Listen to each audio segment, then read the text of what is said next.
Nabi Muhammad. Allahumma salli wa sallim wa barik alaihi wa ala alihi. Maka tahlil alwi tak boleh keras-keras. Ya, saya kaki saya. Assalamualaikum warahmatullahi wabarakatuh. Bismillah wassalatu wassalamu ala Rasulillah Muhammad ibn Abdullah wa ala alihi wa sahbihi wa man wala. Wa ba'd. Yang saya cintai, yang saya muliakan, guru saya Al-Habib Quraish Ibn Qasim Baharun. Yang saya cintai, yang saya muliakan, guru kita bersama Al-Habib Alwi Al-Attas. Yang saya cintai, yang saya muliakan, guru kita Al-Habib Hanif Al-Attas, Al-Habib Ahmad Ibn Ali As-Segaf, beserta seluruh para habaib, para alim ulama. Wabil khusus yang saya cintai, yang saya muliakan, guru kita, tamu kita yang mulia Al-Ustaz Abdul Samad, beserta seluruh para alim ulama yang lain, Ki Haji Abdul Qahar, beserta seluruh para asatid, seluruh para tokoh masyarakat, para aparat pemerintah, dan seluruh hadirin hadirat, bapak-bapak, ibu-ibu, khususnya para pemuda-pemudi sekalian, umat baginda Nabi besar Muhammad yang selalu dimuliakan oleh Allah Subhanahu wa taala. Saudara-saudara, kita duduk pada malam hari yang mulia ini dalam rangka Maulid Nabi besar Muhammad. Kita duduk untuk memuliakan dan mengagungkan hari kelahiran Nabi. Di dalam kitab Hawashi Syarwani ala Tuhfatil Muhtaj. Kitab Hawashi Syarwani adalah kitab Al-Imam Asy-Syarwani, yang dimana kitab tersebut adalah hasiah daripada kitab Tuhfatul Muhtaj Al-Imam Ibnu Hajar Al-Haytami. Kitab Tuhfatul Muhtaj Al-Imam Ibnu Hajar Al-Haytami adalah syarah daripada kitab Minhajul Talibin Al-Imam An-Nawawi. Dalam kitab tersebut dijelaskan, inna afdalal layali lailatul maulidis syarif, thumma lailatul qadar, thumma lailatul jum'ah, thumma lailatul isra. Dan sesungguhnya malam yang paling utama, malam yang paling mulia, malam yang paling agung adalah malam kelahiran baginda Nabi besar Muhammad. Setelah malam kelahiran Nabi baru malam Lailatul Qadar. Setelah Lailatul Qadar baru malam Jumat, baru malam Isra. Pertanyaannya, kenapa malam Maulid lebih utama, lebih mulia, dan lebih unggul daripada Lailatul Qadar? Padahal Lailatul Qadar malam turunnya malaikat, malam diturunkannya Al-Quran, malam yang lebih utama dari 1000 bulan. Tapi kenapa malam Maulid lebih mulia, lebih utama, dan lebih unggul darinya? Al-Imam Al-Qastalani radhiyallahu anhu dalam kitab Al-Mawahib Al-Laduniyah, beliau menjawab bahwasanya malam Maulid lebih utama daripada Lailatul Qadar karena 3 perkara. Yang pertama, Lailatul Qadar adalah malam turunnya malaikat, malam adanya malaikat, sedangkan malam Maulid adalah malam lahirnya Nabi Muhammad, malam adanya Nabi Muhammad. Yang kedua, Lailatul Qadar adalah anugerah Allah untuk Nabi Muhammad, sedangkan malam Maulid adalah malam lahirnya seseorang yang diberikan anugerah tersebut.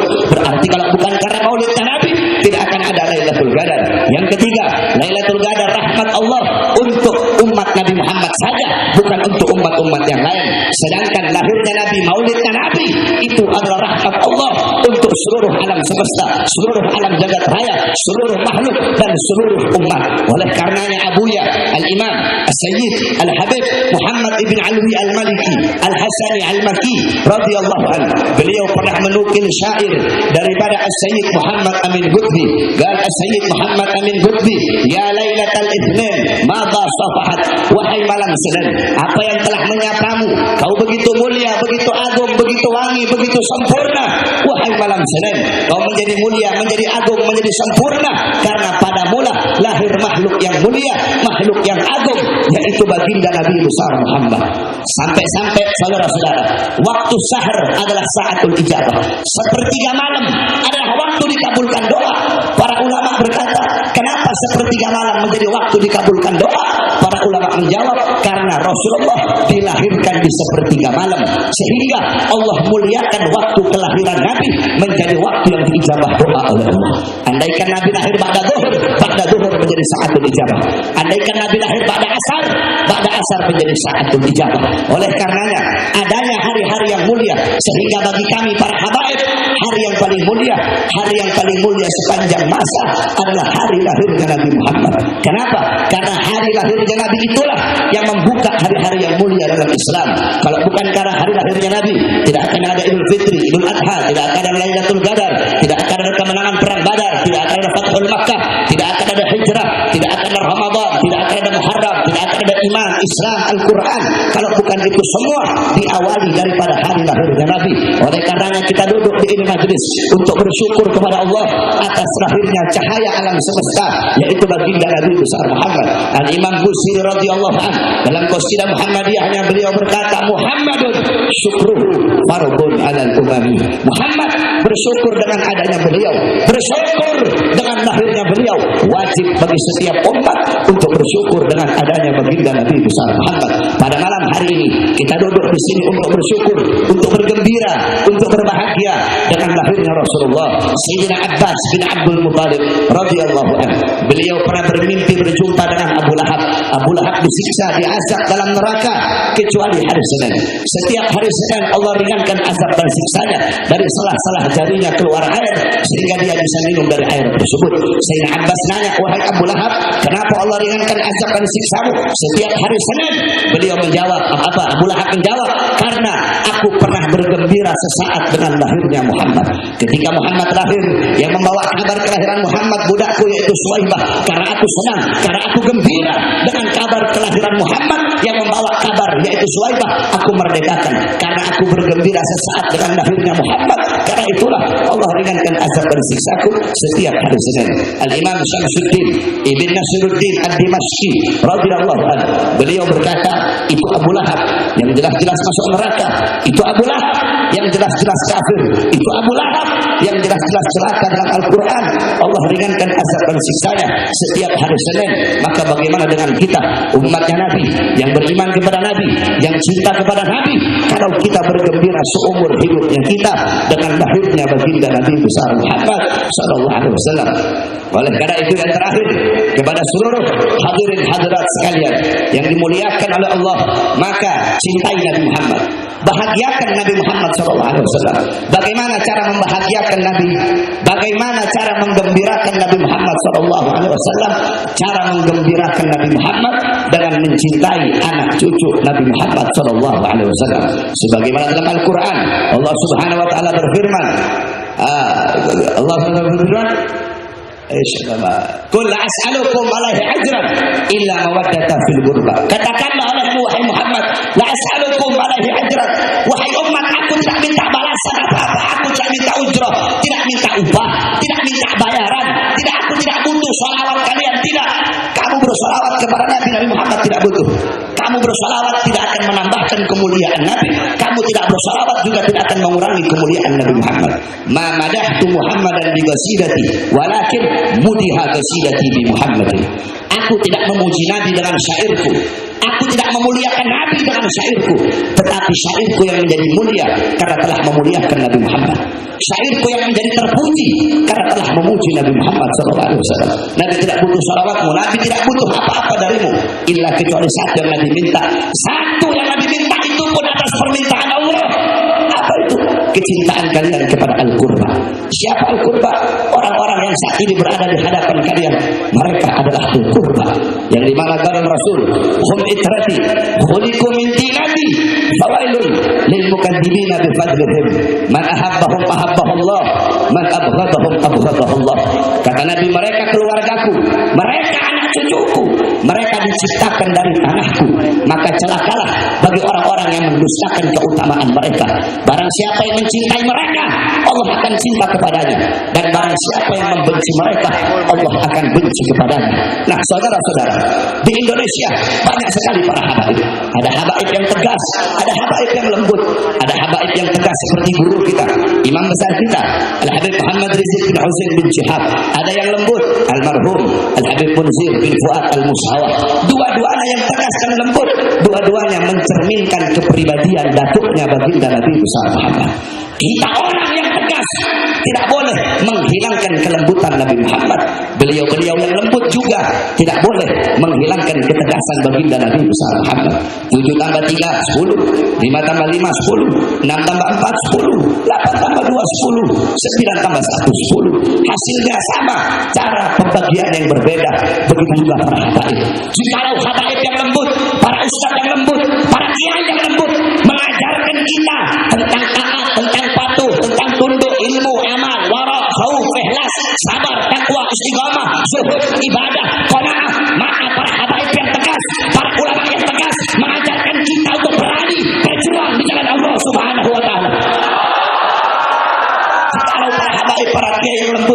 beliau membasahi dirinya dengan air mata kerinduan, membasahi dirinya dengan air mata rasa takut kepada Allah.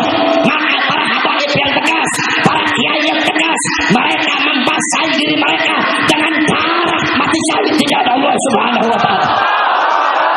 Saudara-saudara, sekarang ini di Indonesia, habaib yang tegas, kiai yang tegas, ustadz yang tegas, satu persatu sedang diincar oleh rezim Jokowi, saudara-saudara. Ustaz Somad, saya orangnya begini, Ustaz Somad. Kalau ngomong itu nggak pakai presiden, langsung Jokowi, begitu saya orangnya.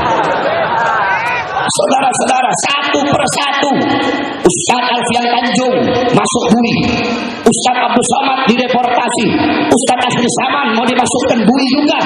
Guru kita Habib Rizik sampai beliau hijrah. Nah, dengan hijrahnya beliau, di sini banyak para habaib. Beliau hijrah, banyak sekali para ustaz, para kiai-kiai dan habib-habib munafik. Apa kata mereka? Oh, Habib Rizik ada yukhalif min adatil alawi. Habib Rizik ini berlainan dari thariqah datuk-datuknya. Ini Habib Rizik takut. Kenapa pakai hijrah? Kiai yang ngomong kiai, Habib Rizik ini penakut. Kalau Habib Rizik berani, gak bakal Habib Rizik hijrah. Kiai, iftah kitab, buka kamu punya kitab Mama al-Hijrah. Apa artinya hijrah? Qala al-Imam Qurtubi al-Hijrah intiqal min maudi ila maudi wa qasdu tarkil awal izharan litsani. Al-Imam Qurtubi berkata hijrah itu pindah dari satu tempat ke tempat yang lain dan menyengajai pindah dari tempat yang pertama ke tempat yang kedua. Al-Imam Suyuti qala al-hijrah intiqal an syai' ila syai'. Al-Imam Suyuti berkata hijrah pindah dari satu tempat ke tempat yang lain, pindah dari sesuatu kepada sesuatu. Qala al-Imam Al-Mujahid al-hijrah tarku diyarahum in khafa al-fitnah wal ittidari fi dzatillah.